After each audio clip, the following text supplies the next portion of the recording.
So for today's Sparkle presentation, I would like to welcome Peter Clement, who happens to be my neighbor from across the street, who has a long career with the CIA and is now a lecturer at Columbia University. And I'd also like to, this was not announced, but I'd like to welcome Gary Ditto as well, who is a well-regarded real estate agent in the Kensington area and throughout Montgomery County.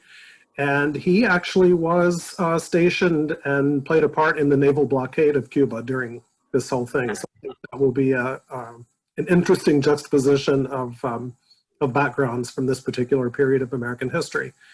And at some point, we might even convince Roberto to tell us a few interesting things. And we'll see about that if he raises his hand. Just a couple of housekeeping things. Please mute yourself if you find you have a dog barking or a spouse yelling or a phone ringing. Otherwise, we are pretty informal with this, and we'll have the presentation, and then we'll just move to a question and answer. So with that, Peter or Gary, I'm not sure what your plan is, but. Okay, let me just set this up so you know how we structured our conversation today. Gary's gonna go first and talk about his firsthand recollections of being on an aircraft carrier. I won't reveal anything else, and let him talk a little bit about what that was like at the time. Then we'll segue, and I'll talk about my academic research based on my time at CIA when I actually covered Soviet-Cuban relations in the 1980s, which is what led me to do a lot of reading on the background in the Cuban Missile Crisis. I also inherited a big folder, a large folder from my predecessors with all the original documents that we had at CIA about the missile crisis. So as a historian, I was like overwhelmed and excited to actually read through a lot of this material. A lot of that has been declassified. They've been published in books. So if you're super interested in this, I can recommend an unclassified agency publication about the missile crisis. And it's just a huge collection of unclassified or declassified documents. Before I turn it over to Gary, one short personal reminiscence. I was 13 years old in 1962, and I lived in Long Island. And as we were living through the missile crisis and I'm reading the headlines, I was also a paper boy. I was delivering the Newsday out in Long Island. And every day I'm reading about this horrendous crisis that seems to be escalating by the day. And it had gotten so bad that I can distinctly remember we were gathering up canned food goods and bottled water to put into our basement. So when the moment arrived and the Soviets nuked New York City, we're 60 miles away from the city here. I'm thinking we're going to be ready to survive all this. So that was my personal recollection. But I still remember this quite vividly. It was terrifying at the time as a 13-year-old thinking about the possibility of a nuclear war. So now I'm going to turn it over to Gary and let him talk, and then I'll come back later and talk about some of my research findings. Over to you, Gary. Thank you. I appreciate the invitation to be part of this discussion. I'm very honored and glad to share. Actually, this is sort of kind of faded way into the background of my life, so it's been fun kind of bringing it up to present. Can everybody hear me okay? I'm getting a little feedback. Yeah, somebody must be on. And we're going to work very hard. We're going to spend a lot of money, dedicate a tremendous number of resources. Nobody, none of the social media noisemakers out there have the resources to actually do what we do, which is. Did we get that taken care of?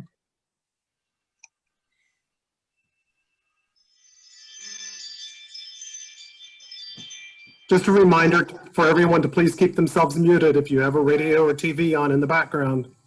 Thanks. Gary, do you want to pick up again, please? Yes, I think that actually set the stage for a crisis, which is what we were dealing with. October 1962, Norfolk Naval Air Station received orders to muster and board planes to Boston, Massachusetts, to deploy on the aircraft carrier USS Wasp. I was part of a helicopter squadron that was stationed at the Naval Air Station in Norfolk, Virginia. We were part of the call to duty issued by President Kennedy to blockade Cuba. Of course, we lowly sailors had no information or idea of what was going on. I sensed something was up, given the double quick time of our deployment. I had graduated from high school in 1962, and I'd been to sea several times since, but this was different. Darkness had fallen when we left port in Boston and headed out to the North Sea, accompanied by flanking destroyers.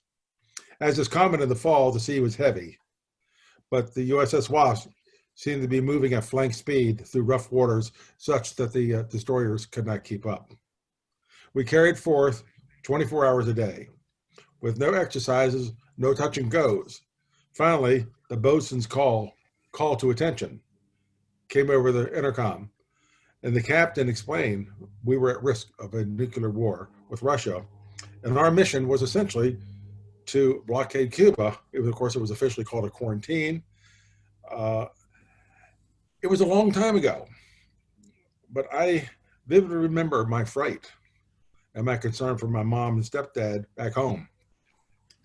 No one had any idea of what was unfolding, but we kept sailing fast down the coast of the USA. Once in Cuban waters, everything slowed down, calmed down, as we moved in big circles at low knots per hour. After about 30 days of this slow motion, we sighted a Russian frigate heading in our direction. The Wasp pulled up alongside the Soviet ship, and we looked down on their deck and saw the missiles that were strapped to it. The Russians looked up at this huge aircraft carrier with about 5,000 sailors hanging off of every railing conceivable. We just looked at each other as they headed out to sea. That's what I remember. Well, tell us a little bit more about the mood on the ship and your fellow sailors. Well, I was new to the Navy. I was new to the ship. I mean, 4 months earlier, I was hanging out in high school doing a whole lot of nothing, and so I wasn't really very integrated into the Navy at that time. I was just kind of getting started. I'd been in the Naval Reserves in high school, so I quickly made rank to third-class petty officer. But I was just kind of feeling my way. But I think the mood on the ship was very somber. We were all scared, even though we were probably at lesser risk than you guys in Long Island or Washington D.C. because we were on this ship that was a warship and moving. So I don't remember much more about that. It was somber. Usually when the ship like the Wasp goes out to sea at peacetime, mostly what they're doing is the airplanes or the helicopters, they're flying on, they're flying off. They call them touch and goes. And then they're doing exercises, launching planes, go out and do simulate anti-submarine warfare detection. But none of that was going on at all. So it was very clear to me before the captain came on that this was really very, I think I already knew I was scared before the captain ever said what was happening. And I was scared. I had just no idea. So, but when you're in the military, no matter how you frame it, you have dedicated your life, your being alive to the service. And that's what they command, you obey. So that's kind of what I remember. But it was a somber, it wasn't nothing festive. It was a tough time. So how did it end? I mean, were you still on the ship when everything was sorted out and was clear that we they were don't done? really tell you a whole lot in those days. And remember, this is like 1962. Just like no cell phones, no nothing. I mean, all your communication was through the ship. There just was nothing. It all just what came over the intercom. That's what you knew. So really, when you went out to sea, you were cut off of everything. except what they told you. And they really didn't tell us very much. I mean, that's just not the military style. They let us know what was going on. I guess that was generous of the captain. But that's, from my memory, that's the only time that he spoke. And we just for a month, it was very hot in the Caribbean. Those ships are not air conditioned. And my duty spot was way down in the belly of the ship, the hold. And we weren't doing anything, just, doing inventory, just passing time, waiting for something to happen for 30 days, just going in huge circles, just really nothing but that. And then all of a sudden it was over, and we were headed back out to sea. Or maybe, I don't know, we might have just gone to what we call Gitmo, which is Guantanamo Bay, to the base there. So where I did spend a lot of time in Gitmo. I was there quite a few times. It's very beautiful.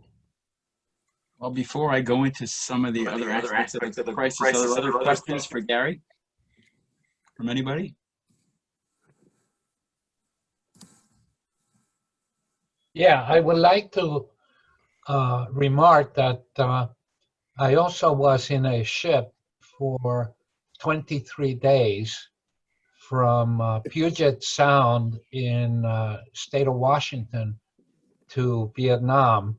And there was nothing to do, absolutely nothing to do. It was, we just kind of lie around the deck. I was in a troop ship, Yeah. transporting a whole brigade of the 4th Division. And sometimes we would have movies, which obviously ended up, we had to watch the same movie 2 or 3 times because they didn't carry that much. One of the biggest recollections I have is that we only got fresh water to bathe once a week. The other time we had to bathe with salt water. And if you bathe with salt water, you get this kind of film on your skin. It's very uncomfortable. So I appreciate what Gary is talking about. Thank you, Roberto. Any other comments anywhere? Or I'm sorry, Mario? Yeah. I had a memory somewhat similar to Peter's. I was 16, a junior in high school in Texas. My dad was in the Air Force, so we lived in San Antonio on Lackland Air Force Base, although the high school was off base. And we had drills. We were having these drills every day. They'd ring the bell, and we were supposed to get under our desks as if that was going to protect us from something. We did that too. So that's what I remember. But the teachers were scared. Everybody was so afraid. And we thought because we weren't all that far from Cuba, that there was a chance they could shoot something in our way. There are a lot of military bases around San Antonio at that time. I would comment that one of the things you do at sea a lot is called general quarters. Mm-hmm. And I'm sure we did a lot of that.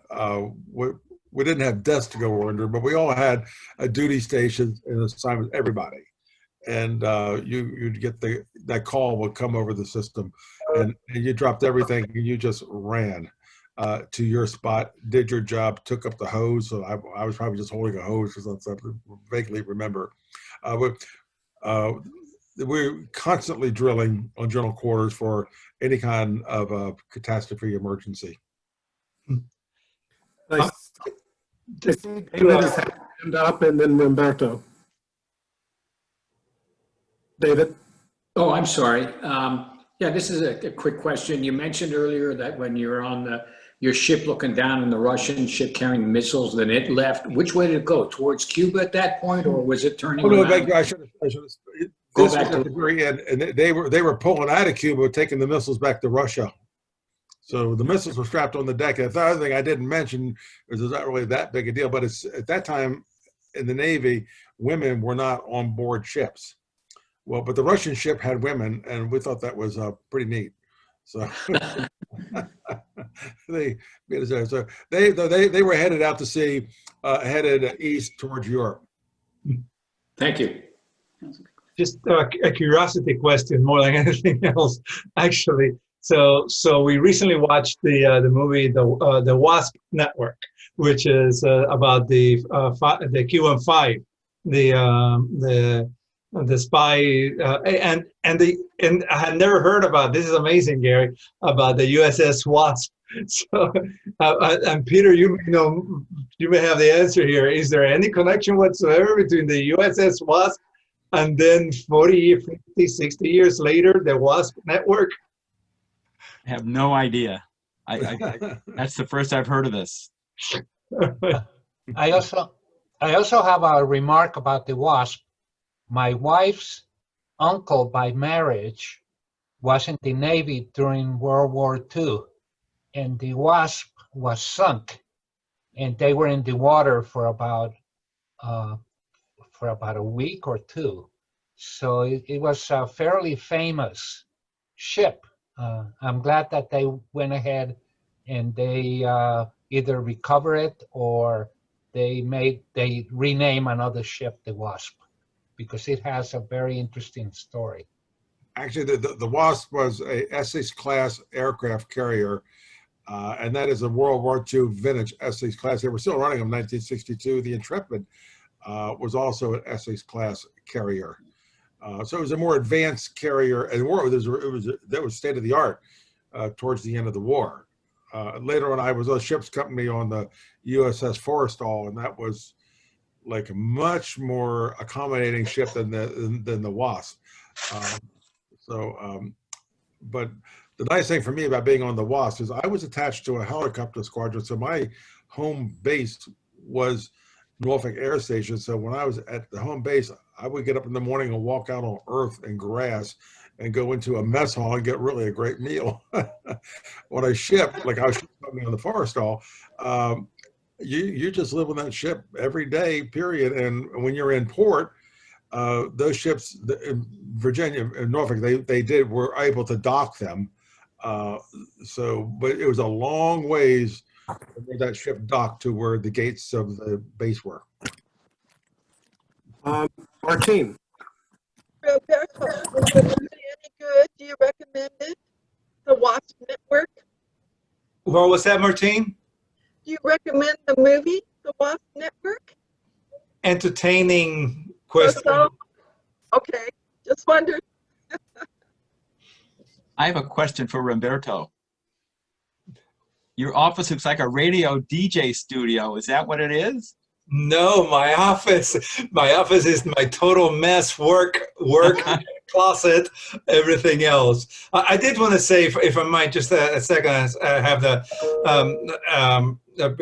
before we switch, because I'm going from one emergency to the other with the whole COVID thing. I may have to leave at 3 rather than 3:30. I'm just thrilled and awed. One of my mentors is Ike Leggett, and Ike Leggett, one of the things that that I learned from him is that here in Silver Spring, one of the amazing beauty is that when we do community work, we're humbled to be at the service of people that know so much about certain topics. So I am like a kid in the candy store in this conversation, because it's really fantastic to have. And I just did want to say up front, I really want to thank the Silver Spring Town Center Inc. and the work that Lisa's doing, and as a card-carrying member of the village, the work that the village is doing. So this is amazing. So thank you guys. I did live, had the Bay of Pig not ended, I was the next little town that was going to get crushed. So my stories are more about the Bay of Pigs. And the only thing I have to add, because I left when I was 5 years old during the missile crisis, the only thing I have to add to the amazing conversation is in my visits back to Cuba, I've never spent a New Year's in Trump's America. The last 5 New Years I've been in Cuba, and the last one got a chance to visit Cienfuegos and the failed attempt at Cuba's nuclear reactor modeled after Chernobyl, of which there's also another movie. So I've got a lot to learn here, so I'll shut up. Thank you, guys. Oh, thank you. Doug, should we just proceed then? Yeah, that'd be fine. Sure. Okay. So what I'd like to talk about briefly in two parts. One, just a couple of examples of what I consider some of the more frightening things that we learned about how close we were to war in 1962 in the course of my research, all of which is unclassified, but many people have now written about this. But they're still noteworthy because I'm not entirely sure a lot of people know about these cases, which is why I always like to remind people how bad things had gotten. And then secondly, I talk a little bit about the analysis that CIA did at the time of the missile crisis, because we had a very mixed record. So I'll talk a little bit about that. Then we'll go to Q&A if that's okay with everybody. So 3 specific cases of very scary moments in the missile crisis. So on October 27th, which was the most dangerous point in the missile crisis, 2 events occurred on the same day that could have radically altered life as we know it here. So the first event has to do with a Soviet submarine. And Gary, I'm glad you mentioned that when you were on the aircraft carrier, you really didn't have much contact with the outside world. You weren't getting a lot of real-time information.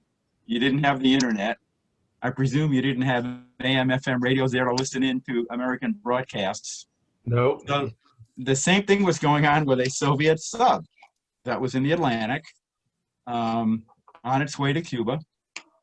And the crew there had no idea what was going on. They knew there was a big problem. They knew there was a crisis, but they didn't know very much else. And they were not in communication with Moscow. This is the scary part. So they didn't have access to people who could give them orders or change their orders. And their standing order was, if you engage the enemy and they strike you, you are authorized to launch nuclear torpedoes that are currently on your ship. So that's the foundation data point here. So these sailors are in the ship, and lo and behold, on October 27th, all of a sudden, they're sensing an attack on their ship underwater. And what's going on is American destroyers on the surface have been given orders to surface the Soviet subs, wherever they find them.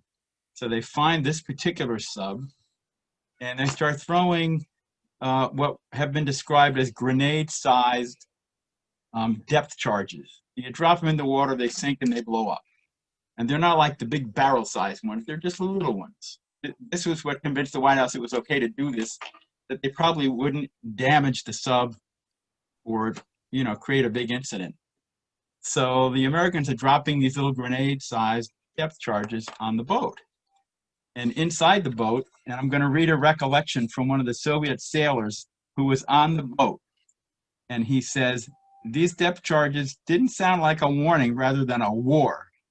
They exploded right next to the hull. It felt like you were sitting in a metal barrel, which somebody is constantly blasting with a sledgehammer. We thought, that's it. It's the end. Unable to make contact with Moscow, the captain of the ship then decides we need to respond. And since we have standing orders, we can shoot one of our torpedoes, a nuclear tipped torpedo, and take out the ship that's dropping all these little bomblets on us. So the other part of the Soviet procedure, however, is before the captain can launch the torpedo, they take a vote among the 3 senior officers on the ship. The captain of the ship, the chief political officer, because in those days the Communist Party always had a polzamizdat, a political officer who would oversee things to make sure they were correct according to the party. And then the first officer of the ship. First officer of the ship was named Vasily Arkhipov. And Arkhipov, when they took the vote, Vasily says no. So they have 2 yeses and 1 no, and it has to be unanimous. So it was Mr. Arkhipov's decision to say no, that they didn't shoot the nuclear torpedo. Now, would that have started an all-out world war? Probably not. But one thing I can say with some amount of certainty, if they had sunk an American ship, you can be sure we would have sunk something in return, you know, for a certain amount of parity equivalence, if you will. It would go, you couldn't go and not respond to that. But you could start the beginning of an escalatory ladder. We would take out one of their ships, they would take out one of ours, and who knows where we're going. So the point is, we've got guys on a ship who are not taking orders from Moscow, who are considering undertaking a serious escalatory step. So that was the first incident of the day that's truly frightening. The second one is another example of people doing what they want to do and not taking orders. And this involves a Soviet air defense unit that's based in Cuba. Now, during the entire period of the missile crisis, the United States is flying these large reconnaissance aircraft, U-2s, over the island to do photographic imagery, which then CIA would process quickly to see, what do we know what's going on? Are these missiles operational yet? Are they close to operational? What's the lay of the land? When we consider our options about a possible land invasion, where are the Soviet forces? Where are the Cubans? So this is very, very critical intelligence. So every day we're flying U-2 flights over Cuba. On October 27th, the same day that Mr. Arkhipov decided to vote against launching this nuclear torpedo, a U-2 gets shot down by a Soviet air defense unit in Cuba.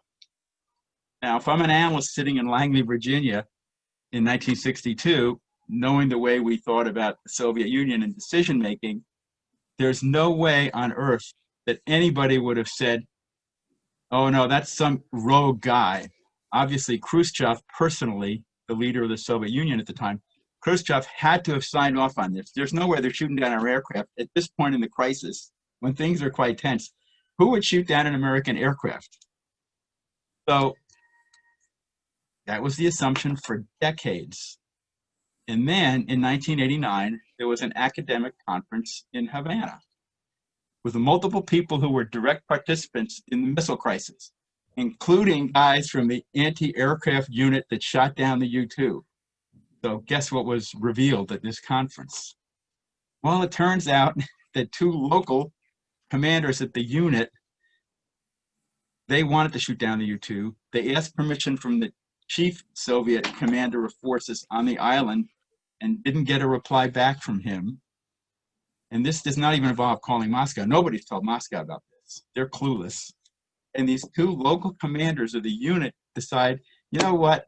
We've had it. We're fed up with all these fights. It's antagonizing the Cubans. Everybody's angry. We need to show our solidarity with the Cubans. So they shoot the aircraft down. The American pilot gets killed. The plane is destroyed. And suddenly this is the high point of the crisis. This is the point at which everybody suddenly realizes we're about yay close to going to war. And it wasn't until the late 1980s, and there were multiple conferences, late 80s, early 90s, that we actually found out this was the result of a rogue unit, basically, that decided we're going to shoot this plane out. So I always remind, when I do this in class, I remind people, never assume the obvious. Well, there's a decision-making process. We all know the wiring diagram. Things have to happen according to plan, because sometimes they don't. And this, when I first read about this in the late 80s, I almost had a heart attack. I thought, I can't believe my eyes. There's no way I would have ever believed that the Soviets shot down the plane without Khrushchev's direct authorization. So the third incident involves the American side. So we're in the middle of this big crisis. Everybody's on a hair trigger here. And we're flying U-2 flights in many parts of the world, gathering intelligence. And in the Russian Far East and Eastern Siberia, near the border with China, where there's regular U-2 flights. And it turns out there's an American U-2 pilot who apparently gets lost. They didn't have GPS those days. So somehow he strays into Soviet airspace. This is not really a place you want to be right now in the middle of this crisis, because it might raise questions. What are they doing over here? Are they getting ready to do something else, the Americans? So nobody at the White House knows about this. Nobody in the Pentagon knows about it. But the Soviets, of course, realized it immediately. So they send up several fighter aircraft to accompany the U-2 out of the area and tell them, you need to get out of here. But basically, they could have opted to shoot the plane down. He's now in Soviet airspace. The Soviets didn't. When Kennedy gets informed about this, there's a great quote, and this is in all the books that have written about this episode. He says, well, there's always some son of a bitch who just doesn't get the word. I can't believe some idiot is out there in the Russian Far East flying into Soviet airspace in the middle of this freaking Cuban Missile Crisis. What is going on here? So there are lots of other things that happened during the crisis, but those are the three that really jump out at me as truly terrifying, because you get into the whole business of missed signals and erroneous communications. People think it means something when an event like this happens. So in fact, as proof of this point, Kennedy and Khrushchev had an exchange of letters, which is what ultimately diffused and led to the end of the missile crisis. And in one of his letters to Kennedy, Khrushchev said, hey, you guys had a U-2 flying over in Siberia, and I want to know, what was that about? Was this intentional or was it an accident? And this is when Kennedy found out about it and said, holy crap, what is going on out here? Which is when he said the famous thing about there's always some son of a bitch who doesn't get the word. But the fact that Khrushchev mentioned it in his letter in the middle of this crisis clearly indicated the Soviets were very, very concerned about, are you trying to tell us something? Is there a message here? There's an entire school of analysis in international relations theory about how great powers signal to one another. And you always hear about cases like this one, well, maybe they're not exactly signals, maybe they're just mistakes. And I always keep that in mind when I read about current situations and crises, that things are not always what they appear to be. You just never know. Let me segue now to, well, actually, I have to tell one joke. One of my former bosses at CIA is a gentleman named John McLaughlin, who was the acting director of CIA for an extended period of time, but at various points in his career, I generally worked just one level below him. And one year we were in Moscow together, and we had an exchange with the Russian intelligence service. And I can't get into all the substantive issues about what we were discussing, but we would have exchanges on certain issues. And as it turns out, John McLaughlin is a world-class magician. And whenever we would have liaison exchanges with foreign services, at the end of a nice dinner or something, or a long day, and you want to lighten things up a little, John would do one of his magic tricks. So one night after a lengthy dinner, John did one of his magic tricks, which is one of my favorites, where he would a $1 bill out of his pocket and rip it up into tiny little pieces and put it in his hand.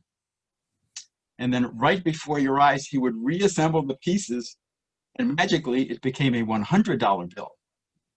So I'm watching all my KGB counterparts with their eyes get bigger and bigger, and they all pull out dollar bills out of their pocket and come running up to John, like, mine, make mine 100. And it just totally cracked me up. But the point of the story is, John, being the ever astute intelligence officer, would always end his magic show with this comment saying, the importance of this is to understand that sometimes things are not always what they appear to be. The $100. And it was just a lot of fun. It was a great, he still does these magic tricks, by the way. He lives in Northern Virginia, and I guess every year they have a local town festival, and he'll do his magic tricks. So anyway, part two, quickly. So because I was an analyst, my entire career, an analyst and a manager at the agency, I got to get very immersed in the whole issue of how well we did on certain crises. Obviously, we all know about the Iraq WMD intelligence estimate and how it was completely wrong. And we did a lot of postmortems to try to understand how was it we reached these erroneous conclusions. Well, they did a similar postmortem in 1962, because that was another case where the CIA had a very interesting intelligence failure.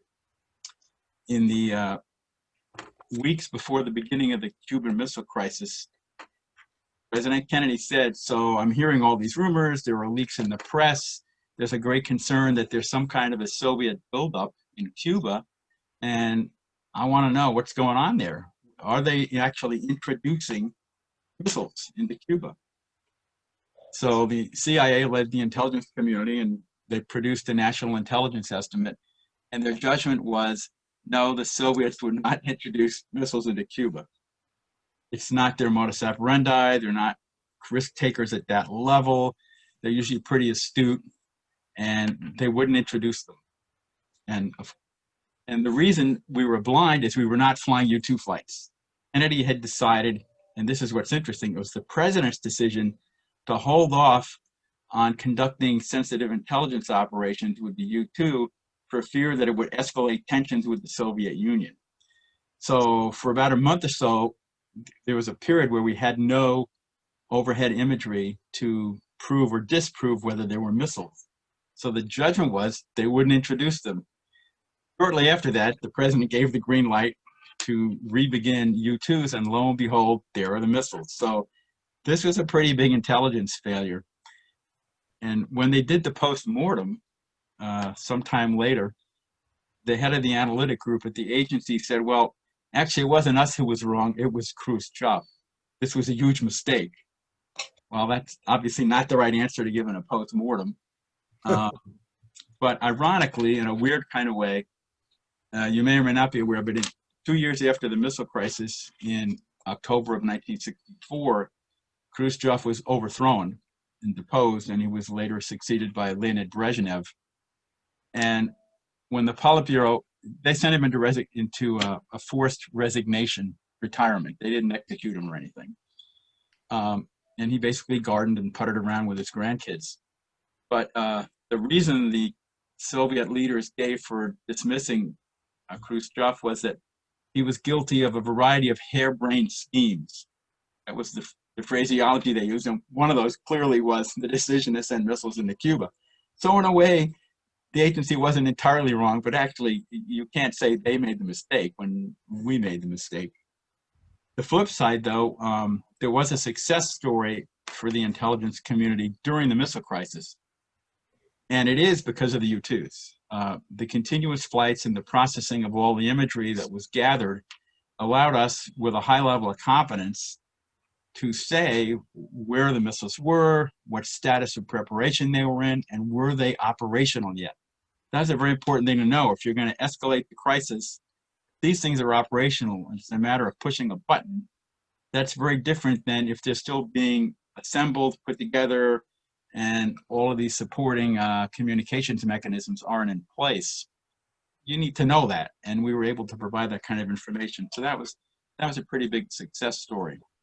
There's one last point I'll make, and then I'll stop. There are a lot of things we did not know about what the Soviets were doing in Cuba at the time of the missile crisis, and there's two things that we didn't know fully at the time. First is the Soviets had already brought to the island of Cuba tactical nuclear weapons. Short-range, very, very short-range missiles. The kind, if you were invading Cuba and they wanted to deter the attackers, you would launch one of these several miles and you could take out a rather large number of Americans. Not to mention you'd be putting a lot of radiation out in the atmosphere. But we did not know at the time with any level of confidence that there were tactical nuclear weapons already on the island. We also didn't know that the local Soviet commander there had the authority, if there was an invasion, to actually employ those tactical nuclear weapons. So that's, to me, another very scary thing. The only other point, which is a little amusing because it took years and years to figure this out, when the crisis was ended and the Soviets agreed to remove the missiles, they also agreed to remove a certain number of aircraft that had been given to the Cubans, and Fidel Castro was furious. In fact, this crisis led to a serious souring of the bilateral relationship between Castro and the Soviets for years, because Castro had demanded in the middle of the crisis that the Soviets actually go to war to protect his island. He was a little out of control, if I can use that phrase.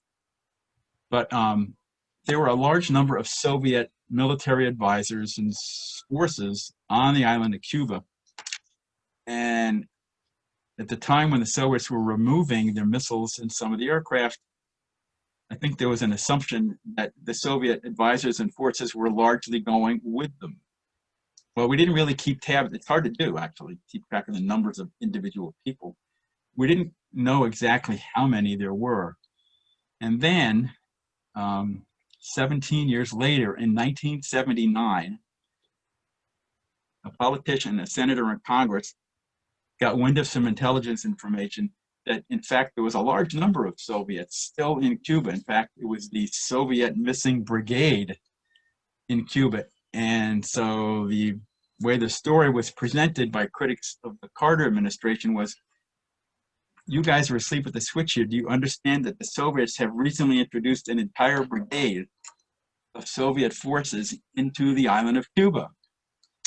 And come to find out, once we had to do some analysis and go back and look at imagery and so on, it turns out the Soviets hadn't introduced any new troops in Cuba.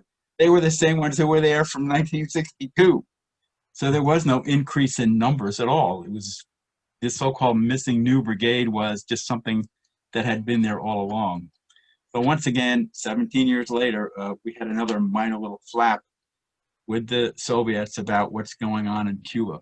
And there are actually lots of others I won't go into here, but it was a serious problem at various points in time, tensions we would have with the Soviets about Cuba. So I'm going to stop there. I think we have about another half hour, and I would be thrilled if we had any questions or comments or observations from anybody. Can I ask a question? Of course. How, of course, there's two things. One is the interplay with us having missiles in Turkey, which was, their home ground. And there's also the other issue of the Monroe Doctrine, that it was seemingly audacious of Russia to bring more threatening missiles into Cuba, which is, our sphere of influence. How did that discussion play out? That's a great question, Gary. The underlying question around which your question revolves is, why did Khrushchev decide he wanted to send missiles into Cuba, given the high risk? In fact, of course, the Soviets would never recognize the Monroe Doctrine. That's, you Americans think you own the world and have spheres of influence, but we don't recognize that. The real issue for Khrushchev was, this is the early 60s, and we're in the middle of the so-called missile gap. For those of you who may remember some of this at the time, there was a belief in the mid to late 50s that the United States was behind the Soviet Union in the production of missiles. Well, the facts of the matter were it was just the opposite. We had more missiles, in fact, far more than the Soviets did, and that number kept getting larger and larger. So from Khrushchev's perspective, he's thinking, we are the ones who are vulnerable here. There are many more American ICBMs than there are Soviets. They were still building some at the time. And so he's trying to figure out, how can I reach some kind of parity in terms of nuclear deterrence? How can we put the Americans in the same position that we feel when we've got NATO states and we've got Turkey with American missiles? How can we offset that? So his thought was, if we introduce these missiles in Cuba, think about the flight time difference. If you're launching an ICBM from Russia, it's going to take a little while to get to the US. If you're launching them from Cuba, we're talking minutes, 10, 15 minutes. So in a way, you can, with fewer missiles, you can reach some kind of serious deterrent potential. The Americans ever seriously thought about going to a first strike nuclear war. Has anybody seen Dr. Strangelove, by the way? I'm hoping this generation has all seen it. Yeah, I actually show that. I showed it last week in my class because to me it's a great satire, but it's also a little seriously true. There are elements of it that are absolutely true, like this runaway, our pilot in the Far East, or the shoot down of the U-2 by the Soviets by a local guy. In Dr. Strangelove, we've got a crazy Air Force guy running off and taking several planes with them. They're unable to be called back, and they're on their way to drop nuclear bombs in the Soviet Union. And the conversation in the war room, if you've all seen the movie, how many of you actually seen the movie? It's worth watching if you haven't seen it in a long time. One of the best lines in the movie, the president of the United States is telling the different generals who are having a big argument about this. He says, "Gentlemen, you can't talk like that in here. You can't have strong arguments. This is the war room." And this is the war room, right? You can't have a fierce argument. But the movie is just filled with fabulous, smart, satirical lines. And then the insanity, just of the whole scenario. Peter, Yes.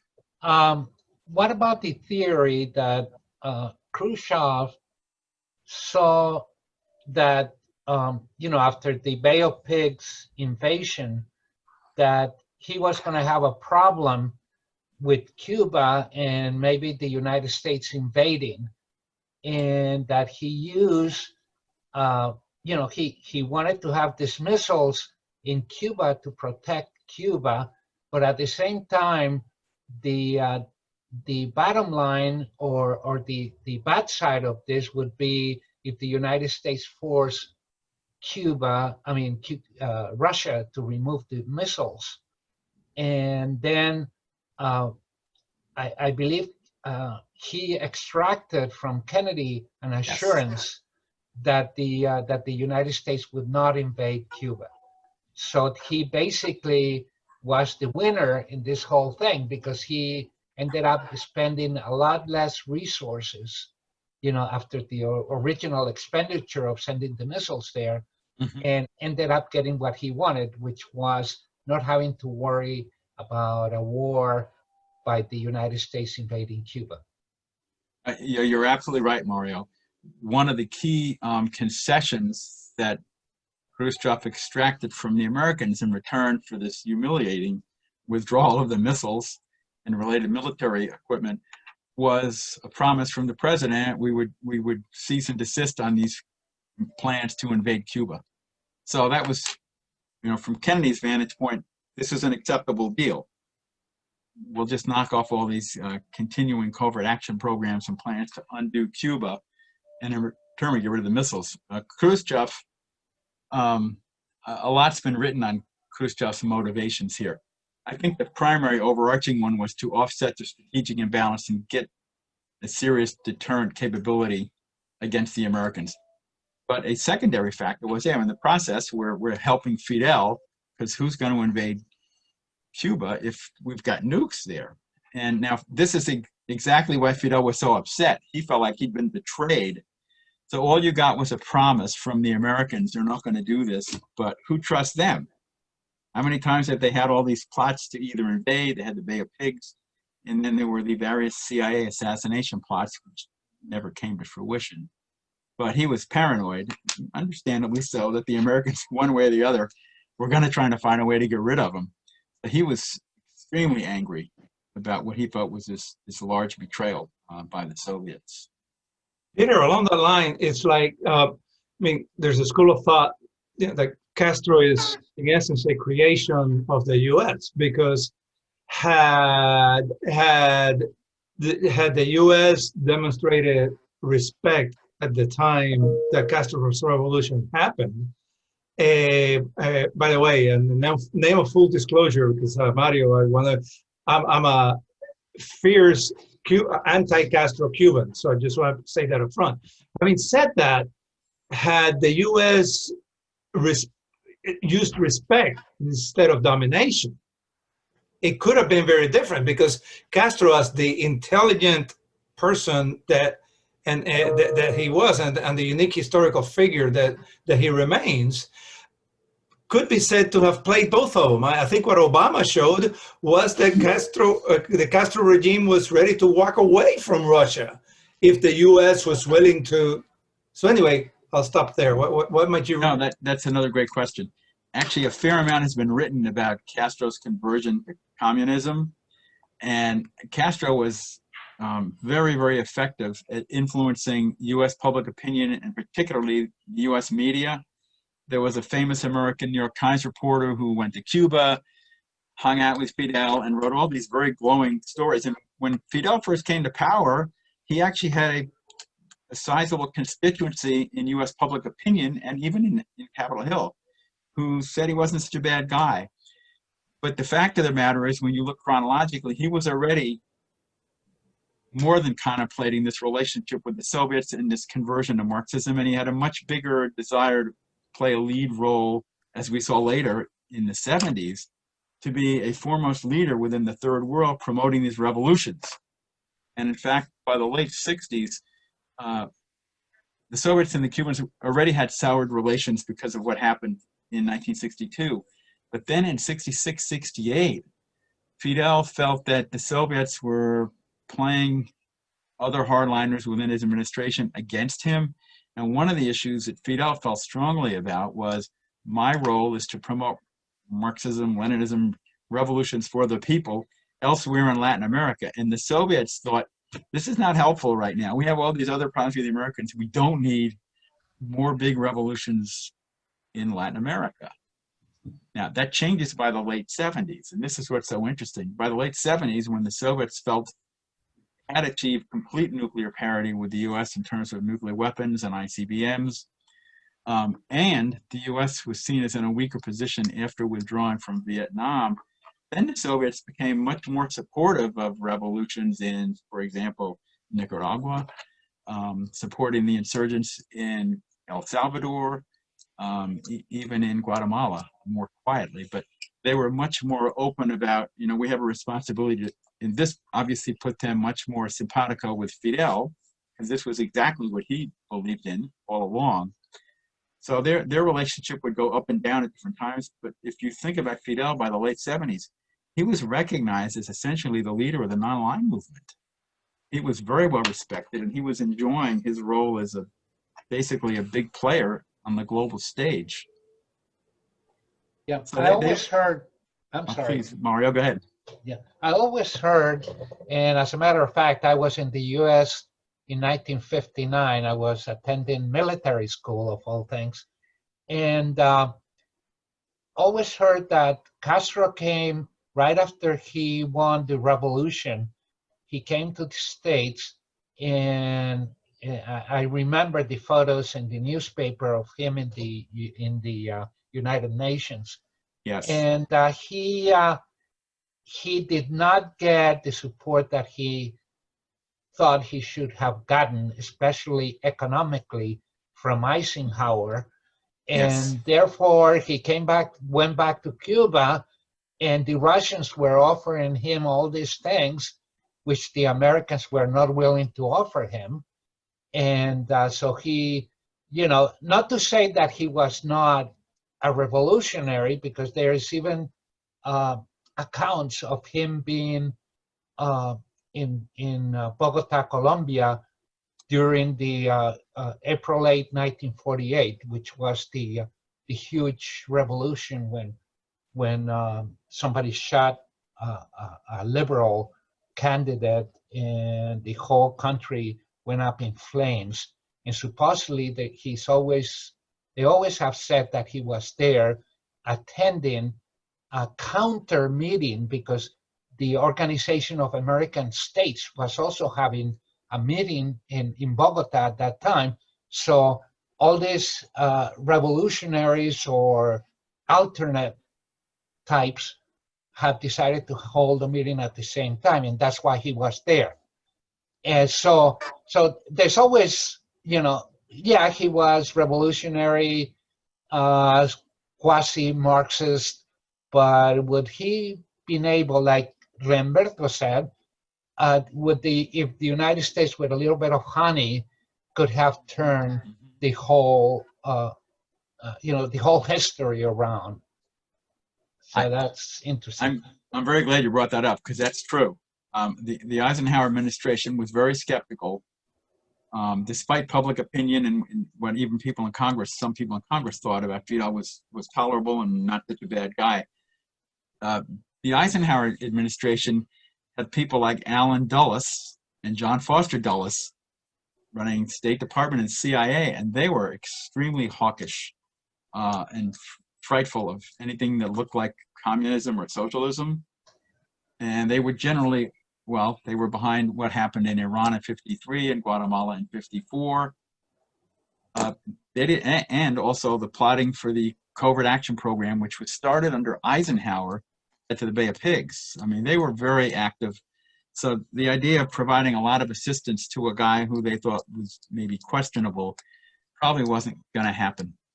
So that might have made a difference. You mentioned the Obama move. I actually saved all the newspapers from that day because I thought I would never see this in my lifetime, because Castro has become such a litmus test for, you know, political hardliners in the well, particularly in Congress, and because of the strong anti-Castro support that a lot of Cuban Americans still feel in Cuba, although I'm guessing generationally there may be different views that are developing in Miami from what I read. But the Obama thing was a big deal, and just my own personal view was I was kind of sad that that policy's been reversed, because I think you can make an argument that what the U.S. basically did during 40 plus years of Fidel was we helped strengthen his dictatorship through the embargo and through the well, the massive financial punishment, if you will. We threw him into the Soviet arms and then the Russians. And I think through soft power and through a lot of financial investment and trade and family relations across the waters, you probably would have had a chance to maybe have a greater influence on what was going on in Cuba. But that's just my view. Not everybody obviously shares that view. Oh, I definitely share it. And I'm in agreement with Ramberto that if we had followed the Obama moves for closeness of relations with Cuba, that, you know, maybe in 5 years, you know, the Cubans would have iPhones and cars. You know, they're very industrious people. They always have been, and they would really prosper under a different type of government. And by us restricting the relations, all we're doing is hurting the Cuban people and reinforcing the Castro's paranoia that the United States only wants to hurt them. So I'm with you. I think that that was a big mistake not following up with what Obama did with the. I'm sorry. Oh, no, that's okay. I see somebody, Claire's iPad. Yeah, this is David. Yeah, I'd like to get back to the Cuban Missile Crisis. Sure. One thing that struck me in your presentation is, you know, bringing the missiles into even the smaller tactical missiles and then the larger you know, weapons and stuff. That had to take a lot of planning ahead of time. It didn't just happen because suddenly Kennedy decided not to have U-2 flights and they just jumped right in there and shipped it in there. Doesn't that sort of point to a really major failure on the part of the CIA? You know, I think in your presentation, I get the sense that the CIA had some successes, but had many more failures and significant failures along the way. It's not encouraging. Yeah, no, I wouldn't disagree with that. Well, the Bay of Pigs immediately comes to mind. Right. But then you're right, and that's a fair question to ask: is why didn't we notice beforehand? And I don't know the answer to the question of how frequent the U-2 flights were. In the deliveries, my recollection is that deliveries started as early as February, March, April of various pieces of equipment to the island. I suspect that the main bodies, the mainframe bodies, weren't starting until August. But the other stuff, the smaller equipment stuff, that had started long before, 5 or 6 months earlier. And that just wasn't detected as anything noteworthy, I guess. Yeah, but you're right. We should have seen something more. There was a big buildup going on.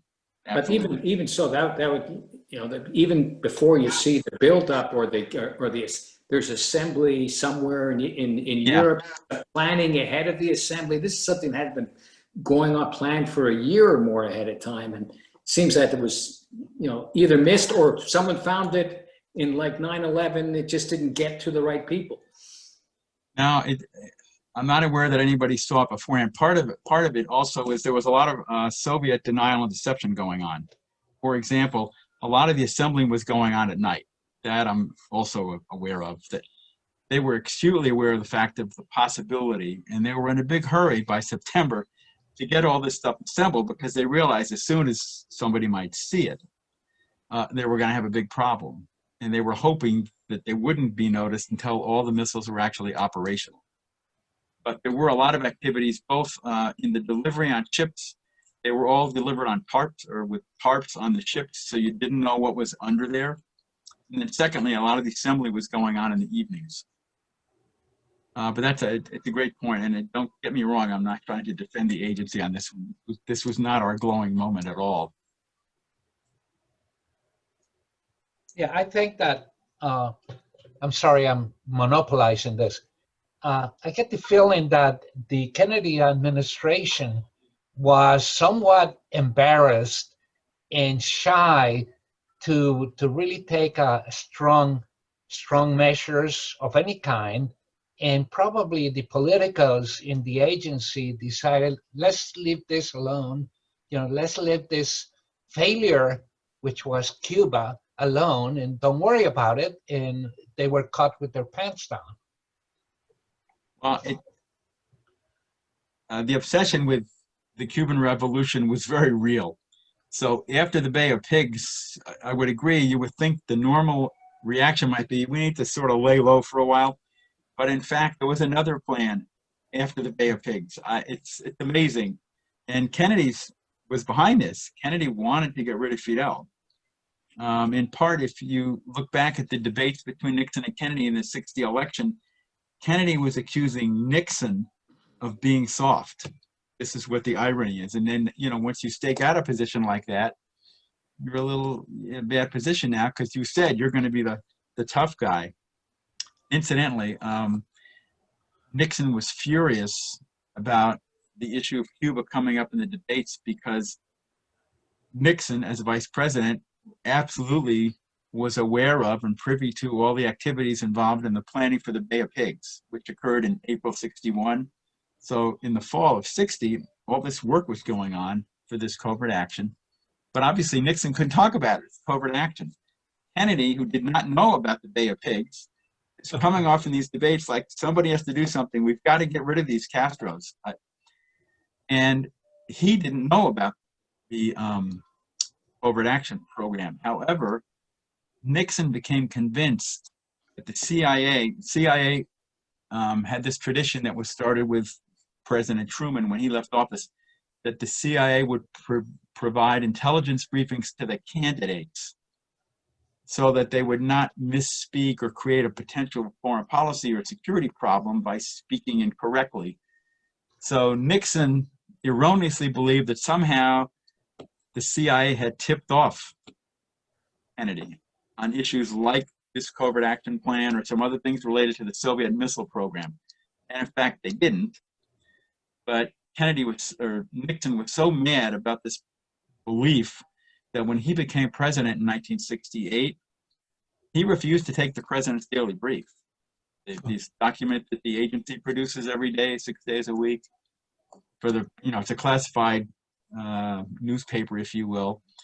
And Nixon said, no, that's okay. I don't need to read it every day. I'll let Henry Kissinger read it and he can tell me what I need to know. But Nixon was so still feeling angry about this perceived tilting by the CIA towards Kennedy that he held this grudge for a long time.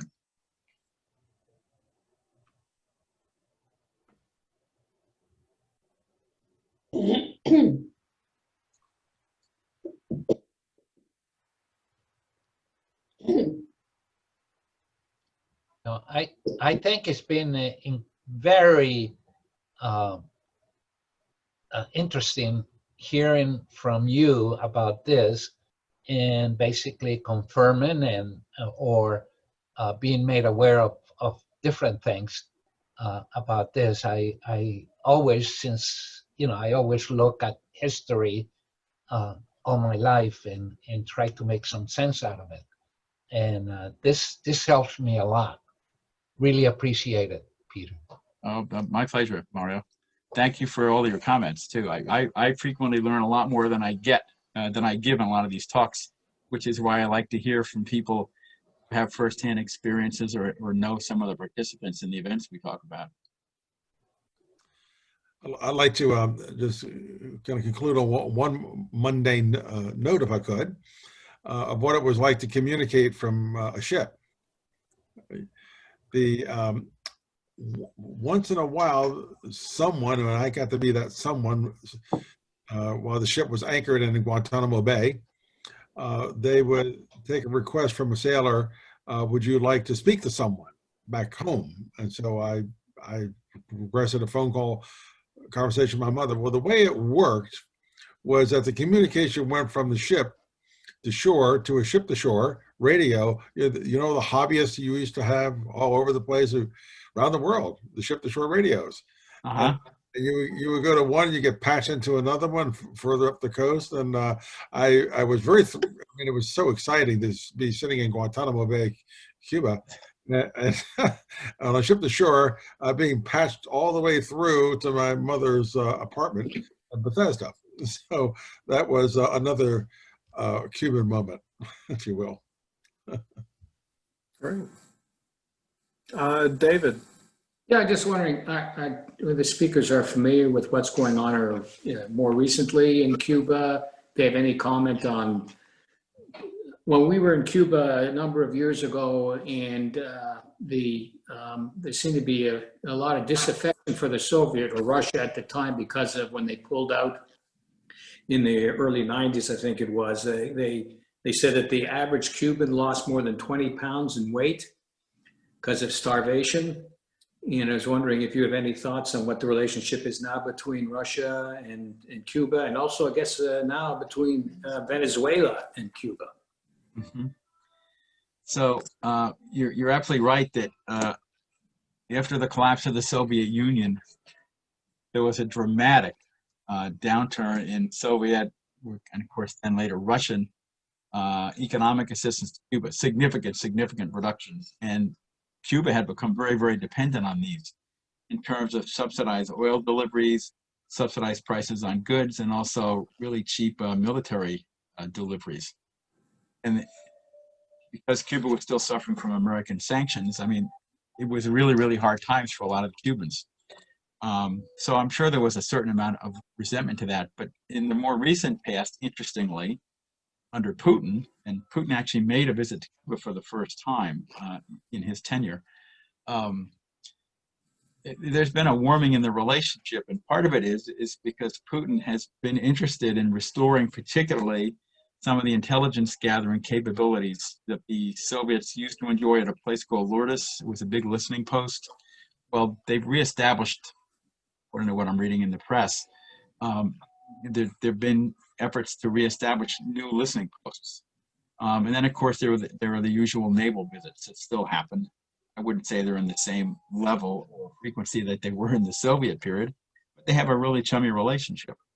And there's also the link with Venezuela, that the Russians have some economic interests in Venezuela, and things are facilitated by the role of the Cubans who also provide training on security for the police and security to protect the regime, but they also provide a lot of doctors, which is something the Cubans used to do in Angola and in Africa, and for which they get paid, by the way. They're not doing this completely gratis either.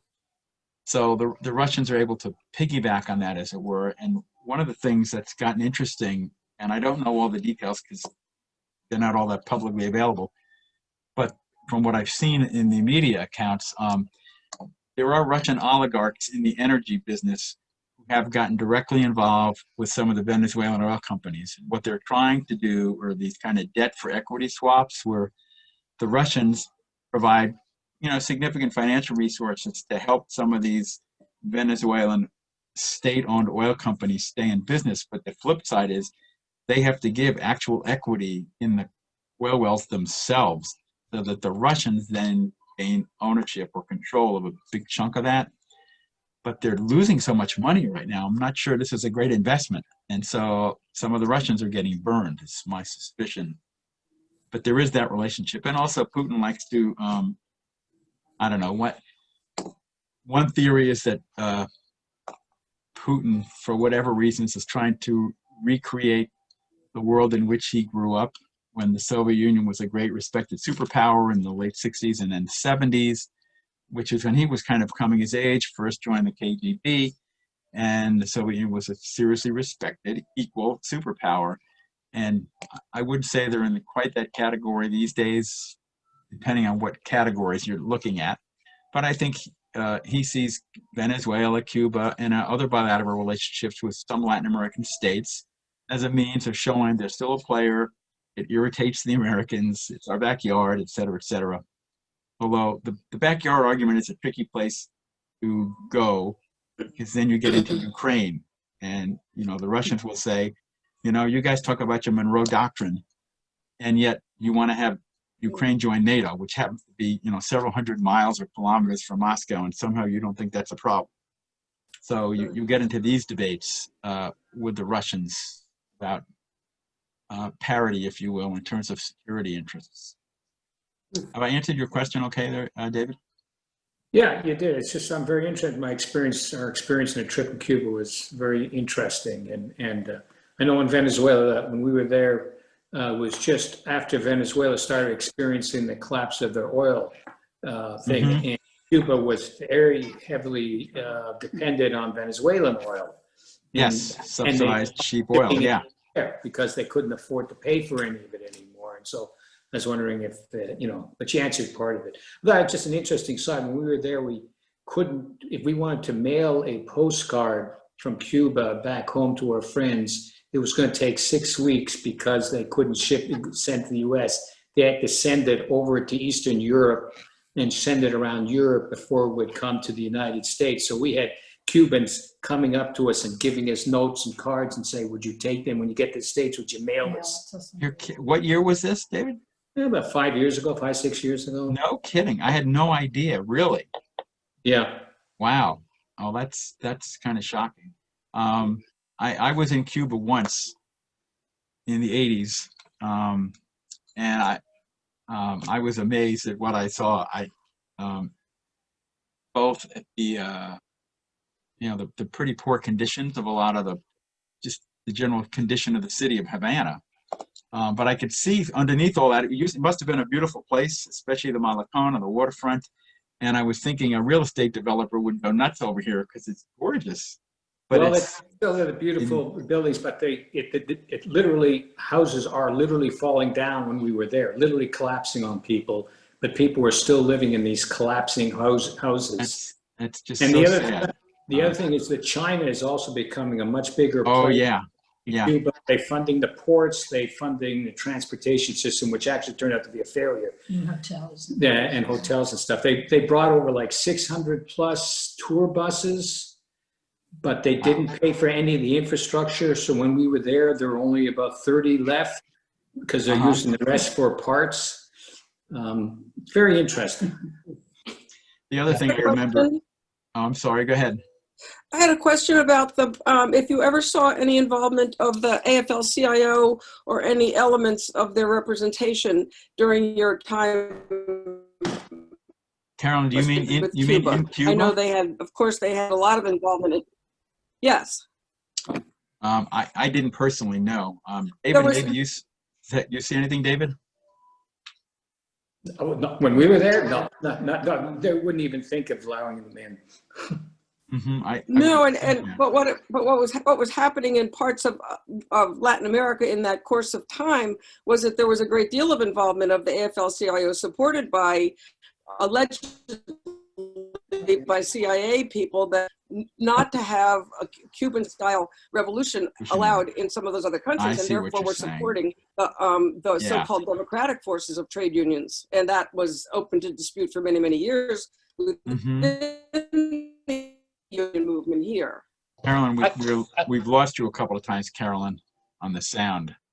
But that makes sense. What you're okay. saying seems logical to me, that if you're trying to preempt a Cuban influenced or dominated union movement, why not go out with a straight up above board American organization that conduct things. Well, and also it wasn't always above board. There was Irving Brown was a person who was very influential in foreign policy circles within the AFL-CIO, and he was notorious for his activities in Latin America.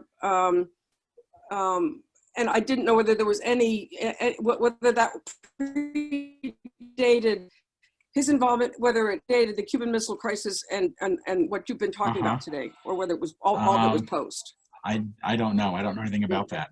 Sorry. I actually worked for Victor Kim, who is still alive, by the way, and he was a person that was sent out by the State Department to try to bring up trade unions in Latin America, exactly what she's talking about.